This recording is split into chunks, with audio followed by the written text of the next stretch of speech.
Hi friends, welcome back. I am Vivek Singhal from tradingwithvivek.com। और आज हम बात करने वाले हैं ICICI prudential life insurance company के बारे में। और इसको यहाँ पर सिलेक्ट करने का क्या रीज़न है।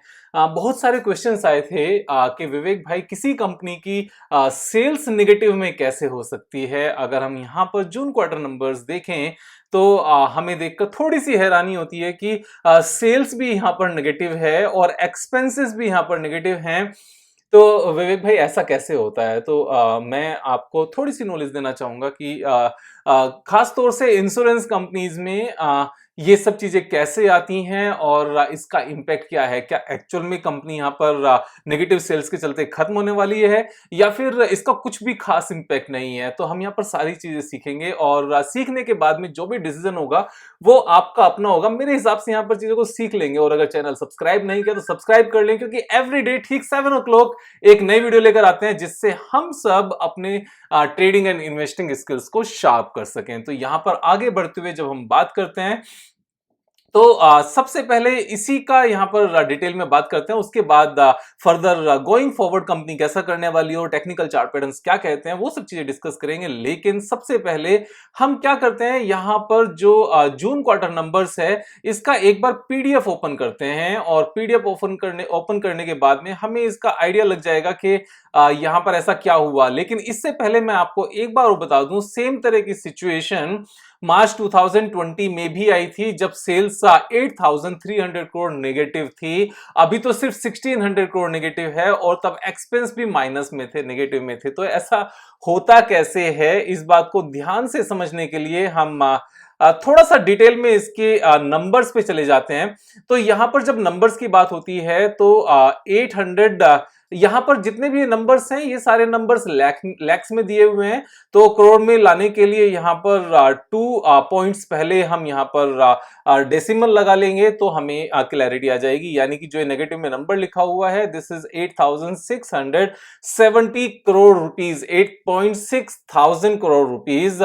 तो ये थोड़ा सा ब्लर्ड इसलिए नजर आ रहा है क्योंकि ऐसी ही यहां पर बैलेंस शीट को पीडीएफ फॉर्मेट में वेबसाइट पर अपलोड किया गया है। इस बात का हमेशा ध्यान रखा जाना चाहिए कि थोड़ी सी क्लैरिटी के साथ अगर इस काम को किया जाए, क्योंकि ये सिर्फ एक फॉर्मेलिटी नहीं है, ये एक्चुअल में शेयर होल्डर्स के लिए बहुत इंपॉर्टेंट डॉक्यूमेंट है, जिस बात का ख्याल सारी ही कंपनीज को रखना चाहिए। वैसे आईसीआईसीआई प्रूडेंशियल को इस बात का ख्याल क्यों नहीं रखा, ये एक सोचने वाली बात है। मेरे ख्याल से अगर इस वीडियो को वो कभी देखेंगे तो शायद वो इस बात को आगे चल के ठीक कर लें। तो यहां पर जब बात करते हैं नंबर्स की, सो ग्रोस प्रीमियम इनकम, इसके यहां पर 3 पार्ट्स हैं।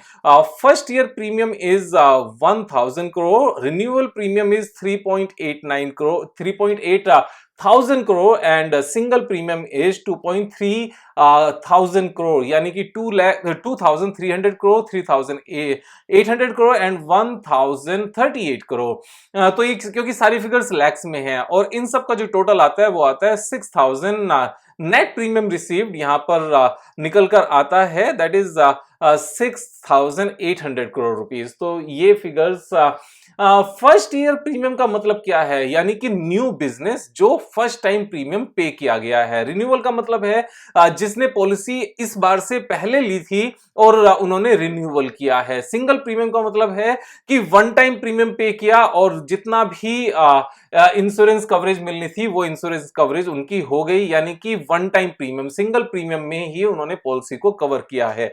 और net premium income from investment जो ये नजर आती है, दैट इज 8.6 थाउजेंड करोड़। यानी कि हम पहली 3 फिगर्स जो लिखी हुई हैं इनका टोटल करें तो ये टोटल हमारा निकल कर आता है 6,800 करोड़। और इनकम फ्रॉम इन्वेस्टमेंट है नेगेटिव में 8,600 करोड़। तो इनकम फ्रॉम इन्वेस्टमेंट ये नेट है।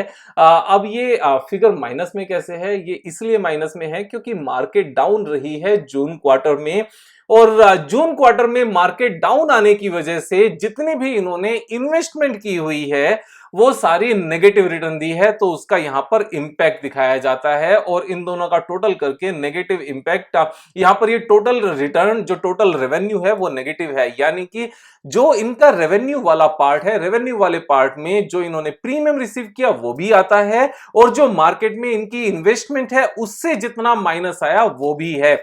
अब जो मार्केट में इनकी इन्वेस्टमेंट है वो क्या इनकी अपनी अमाउंट है? नो, वो इनका सारा पैसा अपना नहीं होता। एक बात ध्यान से समझो, जो नॉर्मल पॉलिसीज होती हैं, पॉलिसी जैसे यूनिट लिंक्ड इंश्योरेंस प्लान्स होते हैं, तो उस वो एक तरह का इंश्योरेंस कवरेज भी होता है और उसमें इन्वेस्टमेंट भी होती है। अब सपोज किसी ने 10 लाख रुपीस का यूलिप परचेज किया, तो उसमें इंश्योरेंस के नाम से जो प्रीमियम चार्ज होकर गया, से फॉर एग्जांपल 1 लाख गया, तो 1 लाख रुपीस तो इंश्योरेंस प्रीमियम में आ जाता है, यहां पर ग्रोस प्रीमियम इनकम में आ जाता है, और जो 9 लाख रुपीस बचे वो कहां जाते हैं? वो यहां पर पॉलिसी होल्डर्स के ही होते हैं, वो कंपनी के नहीं होते। और कंपनी उस 9 लाख रुपीस को मार्केट में इन्वेस्ट करती है और उसके ऊपर इनकम आती है।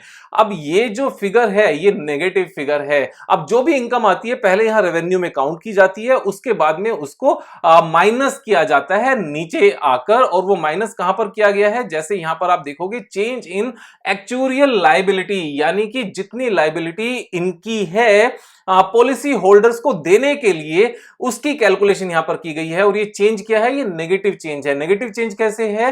कि जितना इनको नुकसान हुआ मार्केट से उसका हिस्सा, क्योंकि वो अपना पैसा सारा तो है नहीं, तो जितना पैसा पॉलिसी होल्डर्स का है वो पॉलिसी होल्डर्स के नाम नेगेटिव चला गया, और जितना पैसा अपना है उतना अपने पास नेगेटिव चला गया। अब यहां पर हम ये देखते हैं, आप एक बात फिर से ध्यान से समझना, जो चेंज इन एक्चुरियल लायबिलिटी है वो माइनस का 8799 करोड़ है, यानी कि 8800 करोड़ लगभग।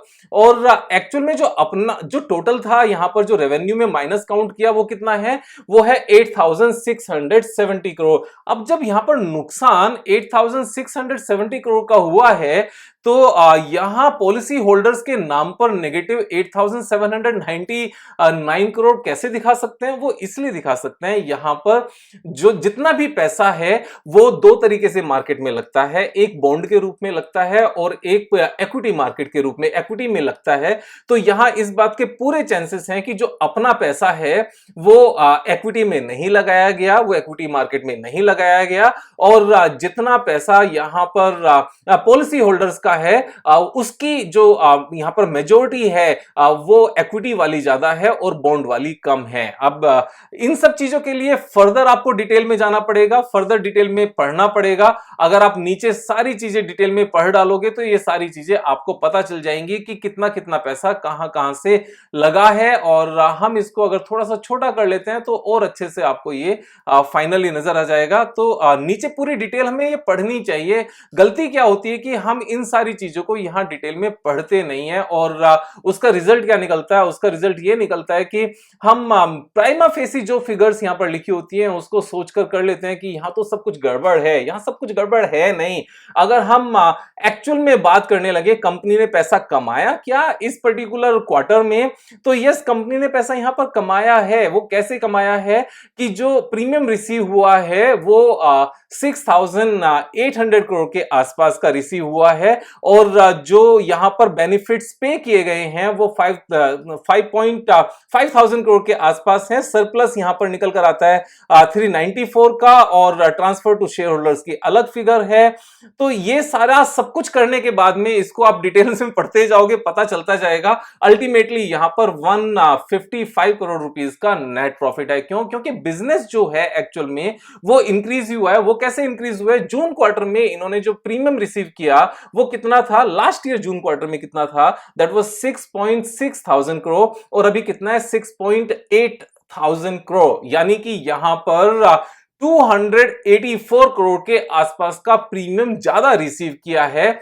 तो यहां पर ये ग्रोथ ही हुई है। लेकिन अगर लास्ट मार्च क्वार्टर की बात करने लगे तो उसके कंपैरिजन में तो काफी कम है। उसका सिंपल सा रीजन है कम होने का, वो क्या है कि जितनी भी इंश्योरेंस की प्रीमियम, जितनी भी पेमेंट होती है मेजॉरिटी ऑफ केसेस में, वो मार्च क्वार्टर में सबसे ज्यादा होती है, क्योंकि यहां पर अंडर सेक्शन 80C सैलरीड लोगों को या बाकी को भी यहां पर इनकम टैक्स में थोड़ी सी रियायत मिलनी होती है, कंसेशन मिलना होता है, इसलिए लास्ट मोमेंट पर जाकर सबसे ज्यादा पेमेंट्स होती हैं। तो यहां बिजनेस बढ़ा है, बिजनेस कम नहीं हुआ है। ये जितना भी नेगेटिव आपको नजर आ रहा है वो सिर्फ इसलिए क्योंकि यहां पर इंश्योरेंस बिजनेस साथ ही साथ जितना पैसा मार्केट में इन्वेस्टेड है उसमें अगर प्लस होता है तो वो प्लस में आ जाता है और वो माइनस होता है तो माइनस में आ जाता है। इसलिए ही ये फिगर्स, जितनी भी सेल्स की फिगर्स हैं, कभी बहुत ज्यादा ऊपर हो जाती हैं, कभी उसके बाद बहुत ज्यादा नीचे हो जाती हैं, फिर बहुत ज्यादा ऊपर हो जाती है, बहुत ज्यादा नीचे हो जाती हैं और कभी बहुत ज्यादा नीचे हो जाती हैं। अब यहां पर अगर आप यहां पर भी चेक करो, मार्च 2021 में मार्च 2020 के कंपैरिजन में इतना ज्यादा प्रीमियम थोड़े रिसीव हुआ होगा। नहीं, ये इतना ज्यादा प्रीमियम रिसीव नहीं हुआ है, ये इनकी रेवेन्यू इतनी ज्यादा नहीं बढ़ी है। बल्कि हुआ क्या, मार्च 2019 के कंपैरिजन में जब मार्च 2020 में मार्केट में फॉल आया था, उसकी वजह से जितना भी इनके इन्वेस्टमेंट में नुकसान हुआ उसको यहां माइनस करके दिखाया गया प्रीमियम के साथ में, जिसकी वजह से जो टोटल रेवेन्यू है वो हाफ रह गई। और नेक्स्ट ईयर क्योंकि सारी ही रिकवरी आ गई और रिकवरी सिर्फ उतनी नहीं आई जितनी गिरावट हुई थी, बल्कि उससे भी ज्यादा रिकवरी आई, उसके चलते यहां पर रेवेन्यू बहुत ज्यादा इंक्रीज हो गया। इसीलिए यहां पर बहुत ज्यादा स्विंग्स रहते हैं, उतार चढ़ाव रहते हैं। तो इसका मेन इंपैक्ट यहां पर यही है। अब यहां पर एक और बात करते हैं, तो विवेक भाई बिजनेस अच्छा कर रहा है या बेकार कर रहा है, अब यहां पर नेट प्रॉफिटेबिलिटी की बात कर लेते हैं। इस समय सीधा सीधा आइडिया लग जाएगा कि बिजनेस कर कैसा रहा है। तो अभी हाल फिलहाल के 2-3 क्वार्टर से पहले, सॉरी ईयर से पहले, जो टोटल यहां पर प्रॉफिटेबिलिटी थी वो कितनी आती थी, 1600 करोड़ के आसपास आती थी। लेकिन मार्च 2020 में हम इसको थोड़ा सा स्मॉल कर लेते हैं जिससे सारी फिगर्स नजर आ जाएं। तो यहां अगर हम देखें मार्च 2020 में कितना नेट प्रॉफिट आया, दिस इज ओनली 1000 करोड़। फिर मार्च 2021 ईयर एंड में 956 करोड़ और यहां पर अभी 759 करोड़, यानी कि कम होता चला गया। ये कम कैसे हुआ, इसका इंपैक्ट क्या है, ये कहां से इस चीज का इंपैक्ट आया? तो इस बात को ध्यान रखना थोड़ा सा कि लाइफ इंश्योरेंस बिजनेस है, this is not general insurance business. Life insurance business, general insurance business के ऊपर भी इंपैक्ट आया, लेकिन लाइफ इंश्योरेंस बिजनेस में अगर कोविड के चलते किसी की डेथ हो गई यहां पर, तो वो नंबर ऑफ केसेस बहुत ज्यादा इंक्रीज हुए होंगे, उसकी वजह से यहां पर नेट प्रॉफिटेबिलिटी कम हुई होगी। अब ये कितना इंपैक्ट उसकी वजह से आया होगा, इस बात का कैसे पता चले? इसका पता लगाने के लिए जो इन्होंने नीचे पीपीटी दी हुई है, अगर इन पीपीटी को आप रीड करोगे ओपन कर करके तो आपको पता चल जाएगा। मैंने यहां पर 2 पावर पॉइंट यहां पर ओपन किए। दिस पावर पॉइंट, ये हमारा पावर पॉइंट है अप्रैल 2021, यानी कि फाइनेंशियल ईयर जो एंड हुआ 21 में। ये 21 में कितना नेट प्रॉफिट था, अगर हम वापस से जाकर देखें तो ये प्रॉफिट था 21 में हमारा 956 करोड़।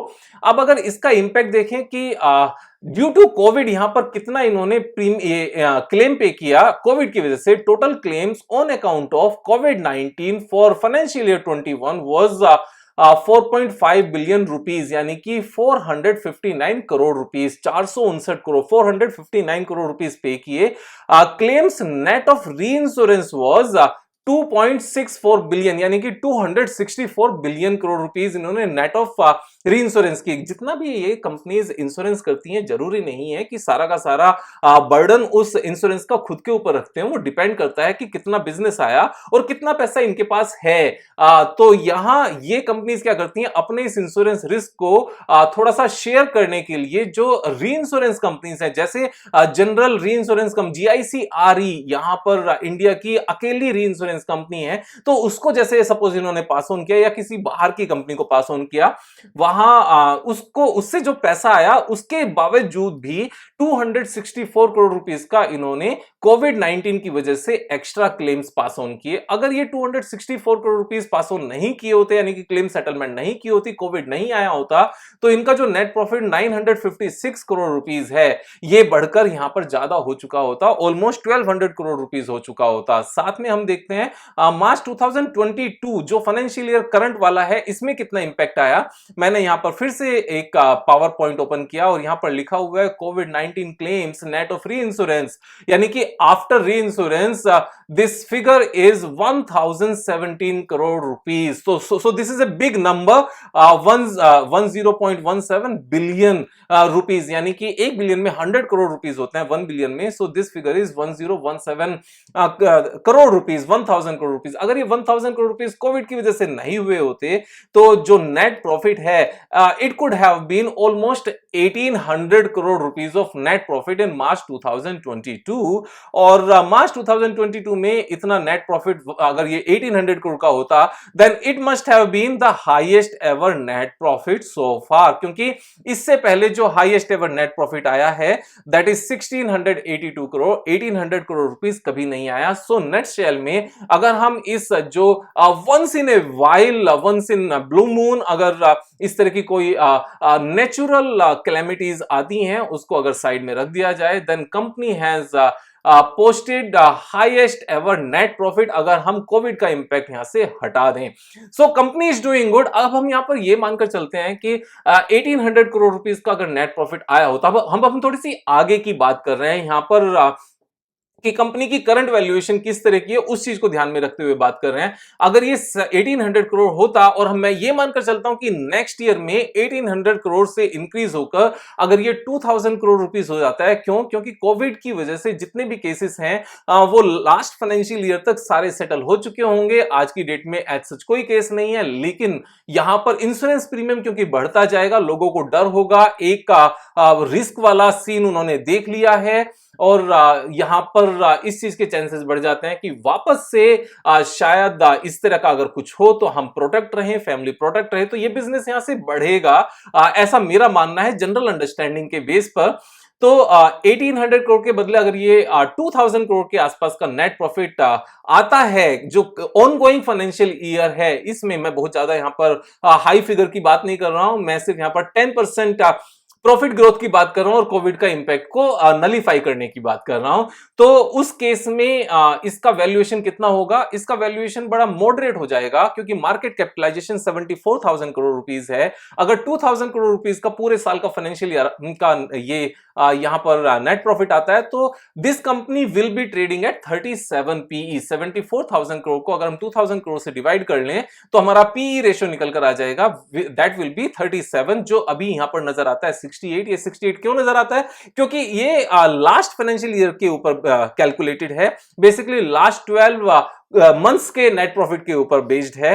तो उसका इंपैक्ट क्या है? इसका इंपैक्ट बड़ा सिंपल सा है कि ऑनगोइंग ये फिगर अपने आप से कम होती जाएगी जो पीई रेशियो है। अब एक पॉइंट ये आता है विवेक भाई, अभी भी तो ऐसा हो सकता है कि कुछ केसेस अभी भी आते हो या आए, तो उस केस में आप यहां पर देखोगे कंपनी ने अपनी समझ के हिसाब से यहां पर 24 करोड़ रुपीस का अभी भी फ्यूचर क्लेम्स के लिए प्रोविजन किया हुआ है। तो ऐसा नहीं है कि कंपनी ने इस बात को ध्यान में नहीं रखा है। एक और पॉइंट, यहां से जब मार्केट ग्रो करेगी, क्योंकि last financial year has been a down year for the market, उससे पहले वाला मार्केट के लिए अच्छा था, तो जब ये means stock market will also be doing good, तो जो नेट प्रॉफिटेबिलिटी है वो और ज्यादा इंक्रीज हो जाएगी, क्योंकि मार्केट से भी यहां पर इनकम आएगी। मार्केट से इनकम आने से मतलब यहां जो मेन इंपैक्ट आता है वो ये नहीं है कि क्योंकि हमने देखा कि अपना पैसा शायद इन्होंने मार्केट में इक्विटी में नहीं लगाया हुआ है, अदरवाइज जो डिफरेंस था जितना नुकसान हुआ और उससे ज्यादा इन्होंने पॉलिसी होल्डर को ट्रांसफर कर दिया, ऐसा नहीं हुआ होता। लेकिन जितना ज्यादा under asset management asset under management होगा, एयूएम होगा पॉलिसी होल्डर्स का, उतना ज्यादा ये फीस चार्ज कर पाएंगे। तो जितना ज्यादा मार्केट बढ़ेगी उतना ज्यादा अपना यूलिप के अंडर ये फीस चार्ज कर पाएंगे, इसलिए इनका प्रॉफिट यहां पर बढ़ जाएगा मार्केट जब ऊपर जाएगी। And my expectation after 1 year of consolidation यहां पर मार्केट का ऊपर जाना ऑलमोस्ट तय है, अगर आप पूरी साइकिल को अंडरस्टैंड कर पाते हैं और जितनी भी डरावनी बातें दिखाई जाती हैं so called highly intelligent economist और बाकी सब लोगों की तरफ से अगर उनका ध्यान नहीं करो तो मार्केट ऊपर जानी यहां पर नजर आती है। मार्केट में पैसा कमाने के लिए कभी भी हमें थियोरेटिकली बहुत ज्यादा इंटेलिजेंट होने की जरूरत नहीं होती, बल्कि हमें ह्यूमन नेचर को समझने की जरूरत होती है। और एक चीज हमेशा ध्यान रखना, जब भी मार्केट नीचे आती है, खासतौर से ज्यादा नीचे आती है, वो किसी ना किसी बैड न्यूज के चलते नीचे आएगी। ऐसा कभी नहीं होता कि मार्केट नीचे आए और मार्केट में बहुत अच्छी खबरें हों, बहुत अच्छी बातें हों और तब भी नीचे आ जाए। तब नीचे आती हैं वो 8 to 10% की करेक्शंस होती हैं, लेकिन अगर 20% 40% की करेक्शंस होती हैं मार्केट में, तो वो बहुत ज्यादा बैड न्यूज के चलते ही होता है। और वो बैड न्यूज धीरे धीरे फिजल आउट हो जाती हैं और अच्छी न्यूज आनी शुरू हो जाती हैं। लेकिन उन बैड न्यूज के दौरान जितने भी लोग स्टॉप लॉस लगाकर काम करते हैं, उनके स्टॉप लॉस हिट हो जाते हैं और वो कसम खा लेते हैं कि सारी जिंदगी मार्केट में दोबारा नहीं आएंगे। लेकिन वो झूठी कस्में खाते हैं और जब मार्केट ऊपर से आना शुरू कर देती है, फिर से अच्छी खबरों के चलते वो फिर से वहां पर एंट्री करते हैं, हाई प्राइस पर फिर से परचेज करते हैं और फिर से अपने आप को फंसा फील करते हैं और फिर से मार्केट नीचे जाने पर फिर से स्टॉप लॉस हिट कराते हैं और फिर दोबारा कसम खाते हैं, इस बार किसी और की कसम खाते हैं और फिर से वो झूठी कसम खाते हैं। तो जो लोग मार्केट में ऊपर परचेज करते हैं अच्छी खबरों के चलते और नीचे सेल करते हैं स्टॉप लॉस लगाकर बुरी खबरों के चलते, वो मार्केट में जस्ट अपोजिट कर रहे होते हैं। वो दूसरे उन लोगों का पेट भर रहे होते हैं जो मार्केट में मीडिएटर्स का काम करते हैं, जिनको हम ब्रोकर्स कहते हैं। और यहां पर ब्रोकर से ज्यादा आपको पता है कौन कमाता है? यहां ब्रोकर से ज्यादा पैसा सरकार कमाती है इस पूरे ट्रेडिंग सिस्टम से। कैसे? सिक्योरिटीज ट्रांजैक्शन टैक्स, चाहे आप प्रॉफिटेबल हो चाहे आप लॉस में हो, खरीदते हुए भी, बेचते हुए भी, सेल करते हुए भी, बाय करते हुए, दोनों तरफ आपको एसटीटी पे करना पड़ता है। और दूसरा, जो लोग यहां पर नुकसान उठा रहे होते हैं, जिन लोगों का नुकसान होता है, उनको वापस से क्लेम नहीं मिलता टैक्सेशन का। लेकिन जिन लोगों ने यहां पर प्रॉफिट कमाया होता है, वो यहां पर टैक्स दे रहे होते हैं। तो आधी पार्टी यहां पर टैक्स नहीं दे रही होती है और क्लेम भी नहीं कर रही होती, लेकिन जो विनर्स हैं वो टैक्स पे कर रहे होते हैं और एसटीटी यहां पर दोनों पे कर रहे होते हैं। तो यहां पर समझदारी दिखाने की जरूरत है। जितना ड्यू बनता है उतना अपनी अच्छे से पे करो, लेकिन यहां पर लोगों की बातें सुनकर और जबरदस्ती स्टॉप लॉस लगाकर बुद्धू बनने की जरूरत नहीं है। मैं बार बार कहता हूं, सीख कर करो, बिना सीखे करेंगे तो कुछ ऐसा ही होगा कि फेरारी लेकर निकल गए और यहां पर लाइसेंस है नहीं, और लाइसेंस है भी तो शायद वो फेक लाइसेंस है। एक प्रॉपर ट्रेनिंग लो। यहां पर जो लोग फेरारी चलाते हैं उनसे प्रॉपर ट्रेनिंग लो और ट्रेनिंग लेने के बाद में फेरारी चलाओ। फेरारी यहां पर पॉइंट ये नहीं है कि इतना टाइम स्पेंड हो जाएगा, लेकिन जो फेरारी की अपनी कीमत है और जो अपनी जान की कीमत है, वो यहां पर बहुत बड़ा रिस्क है। इस रिस्क को लेने की जरूरत नहीं है। तो यहां सीखते रहिए, मजे करते रहिए। दोस्तों का शेयर करना, लाइक करना, सब्सक्राइब करना। कल फिर मिलेंगे एक नए वीडियो के साथ, तब तक मजे करिए। Thank you so much, have a nice day.